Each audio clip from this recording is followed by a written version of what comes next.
Em julho de 1938, cangaceiros estavam acampados no sertão de Sergipe. Policiais invadiram e mataram 11 integrantes do bando, entre eles Virgulino Ferreira da Silva. E 80 anos após a sua morte, sua memória permanece viva, principalmente aqui na cidade de Mossoró, terra conhecida por expulsar Lampião e seu bando.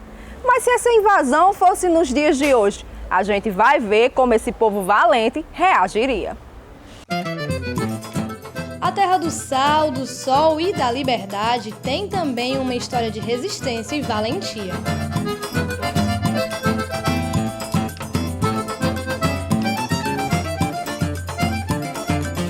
No ano de 1927, o crescimento econômico da pequena cidade de Mossoró chamava a atenção no interior nordestino.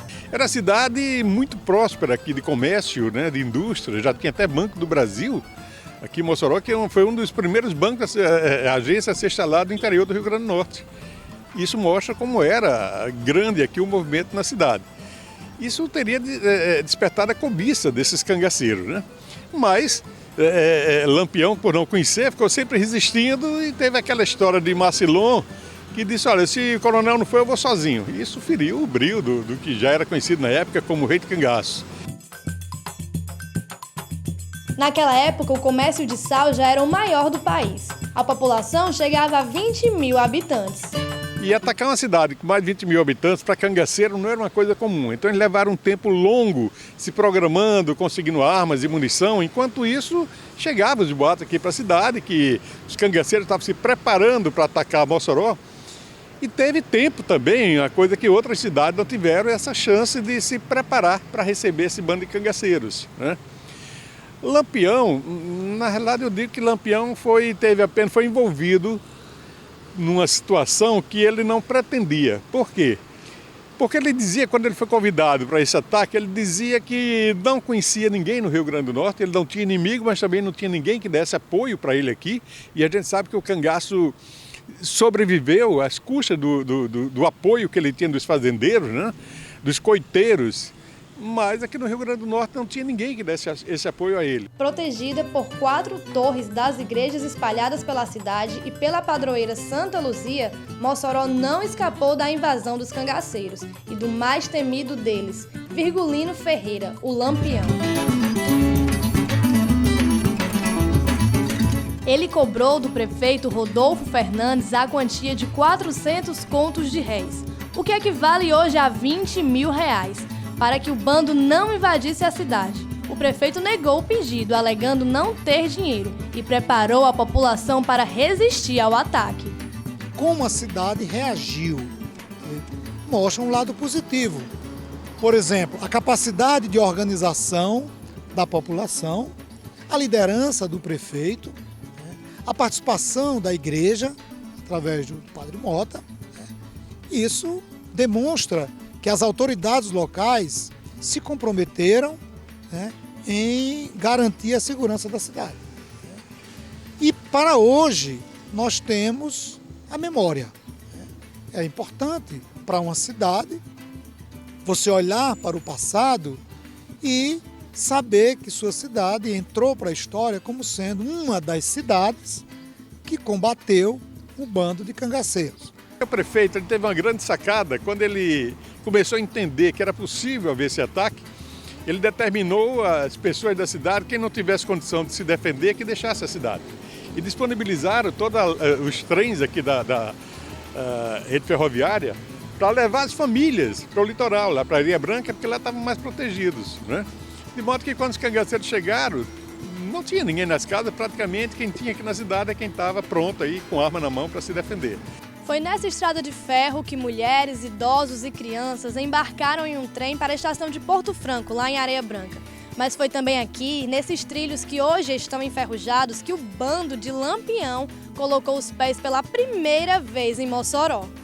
E nessa igreja, São Vicente, os civis moçoroenses montaram as trincheiras para se defender do ataque dos cangaceiros. O lugar ainda guarda as marcas do conflito e hoje é palco de um dos maiores espetáculos da cidade, contando a história do dia em que choveu bala no país de Mossoró. Essa é uma história que certeza, resistência e coragem. Muita coragem. Ainda hoje chove bala e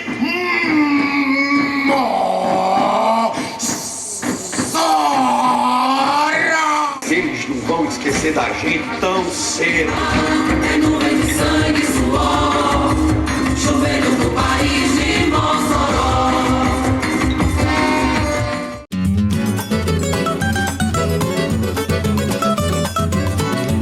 Genildo, eu ouvi dizer que Lampião era um cabra valente e que botou muita gente pra correr aqui na cidade de Mossoró. Se Lampião invadisse a cidade, você corria ou ficava do lado dele?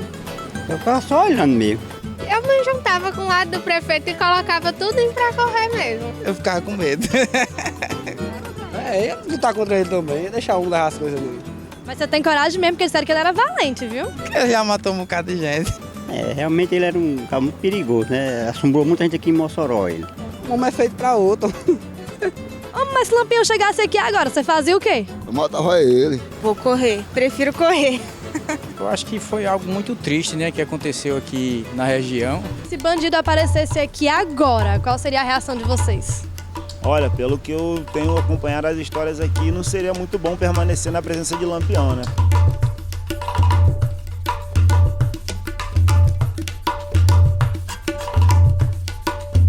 Porque Lampião era uma pessoa realmente cruel, sequestrava, degolavam as pessoas, o bando dele. Seria bom a gente se afastar da presença de Lampião. Falando de mim, cabra? Tava ouvindo sua conversa aí. No caso, se eu fosse invadir hoje, você vinha com a gente. Agora eu ia, você tá perto de mim, não ia correr. Não podia correr. Mas você tem coragem de enfrentar o cabo? Não, sim. Eu não acredito nisso, não. Aí, cabra. Eu tô tremendo, olha. Pois a batalha é agora, eu quero ver se você tem coragem. Tudo bem? Eu ouvi dizer que Lampião era um cabra sem vergonha, valente, que não prestava pra nada. Se Lampião chegasse aqui, você corria ou ficava do lado dele? Eu, como faço segurança às vezes, eu tentava render ele pra ter que a gente ter uma boa segurança. Se eu fosse invadir a cidade agora, você tava do meu lado ou contra mim? Tá do seu lado, né? A gente vai dançar, ó, muito chachado. Vai ter uma sanfoninha pra tocar um forró e um shot pra gente dançar. Não é um negócio bom, não? É um negócio bom, mas eu prefiro ficar do lado do prefeito. E os heróis foram aqueles que expulsaram o Lampião.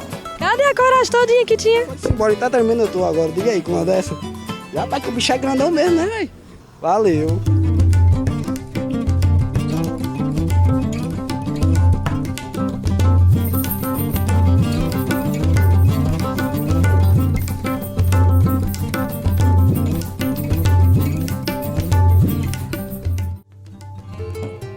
A cidade de Mossoró tem essa história de resistência documentada no Museu Lauro da Escócia e no Memorial da Resistência. Herói ou vilão, o rei do cangaço deixou sua marca na cultura nordestina, mesmo 80 anos depois da sua morte. Do cangaço saiu chachado. Imagine o Nordeste sem um chachado, sem...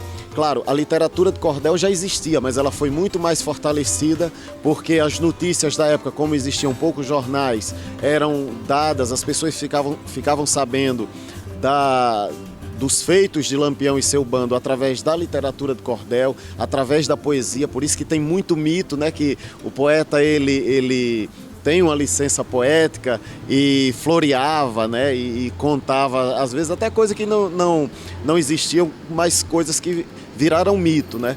Então essa riqueza cultural de até influenciar a moda, que o bando de Lampião influenciou, então isso eu me sinto assim, num lugar importante de fazer há tantos anos, de viver o seu Virgulino, porque a gente vive um verdadeiro mito do Nordeste brasileiro, né? Onde você chega fora do Nordeste, as pessoas, quando veem um chapéu do cangaceiro, elas se reportam a Lampião, ao cangaço. E todo ano a história da resistência ao bando de Lampião é revivida e mostrada para as novas gerações através do espetáculo Chuva de Bala no País de Mossoró.